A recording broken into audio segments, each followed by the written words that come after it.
इन्हें भारत की सबसे खतरनाक स्पेशल फोर्स माना जाता है। यूं तो ये हर फील्ड में लड़ सकते हैं, पर इन्हें पानी में लड़ने में महारत हासिल होती है। दूसरी है इंडियन आर्मी की सबसे ज्यादा ट्रेन फोर्स पैरा कमांडोज। इनकी ट्रेनिंग दुनिया में सबसे हार्ड मानी जाती है। मेंस एक्सपी वेबसाइट की रिपोर्ट के अनुसार इन्हें रोज 20 किलोमीटर की दौड़ में शामिल होना पड़ता है, जिसमें इनकी पीठ पर करीब 60 किलो वजन लदा रहता है।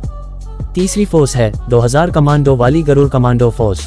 ये इंडियन एयरफोर्स की खास यूनिट है, जिन्हें हवा से जुड़े ऑपरेशन, हवा से जमीन पर उतरकर करने वाली लड़ाई, रेस्क्यू जैसे ऑपरेशन करने के लिए दिए जाते हैं। चौथी फोर्स है इंडियन आर्मी की स्पेशल यूनिट घातक फोर्स। जैसा इनका नाम है वैसे ही इनका हमला करने का तरीका भी है। ये खुद भी घातक होते हैं और घातक हमले भी करते हैं। इनका काम अचानक से दुश्मन पर हमला करने का होता है। पांचवी फोर्स है नेशनल सिक्योरिटी गार्ड या ब्लैक कैट्स।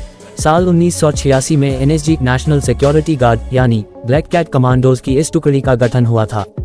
ये ना ही सेंट्रल आर्म्ड पुलिस फोर्स में शामिल होते हैं और ना ही पैरामिलिट्री के अंतर्गत आते हैं। छठी फोर्स है cobra commando. Commando battalion for resolute action यानी कोबरा भारत की इकलौती ऐसी यूनिट है जिसे गुरिल्ला वॉरफेयर की ट्रेनिंग दी जाती है।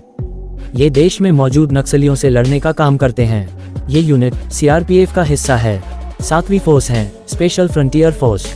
14 नवंबर 1962 को स्पेशल फ्रंटियर फोर्स का गठन हुआ था, जो कि एक पैरामिलिट्री स्पेशल फोर्स है।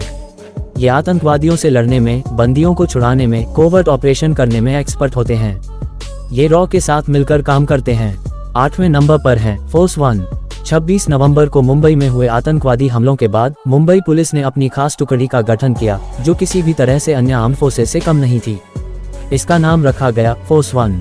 इनका काम मुंबई में होने वाले बड़े हमलों और शहर को आतंकवादी खतरों से छुटकारा दिलवाना है। तो दोस्तों, ये थी भारत की 8 स्पेशल फोर्सेस जो भारत की रक्षा करते हैं। तो दोस्तों, ऐसे और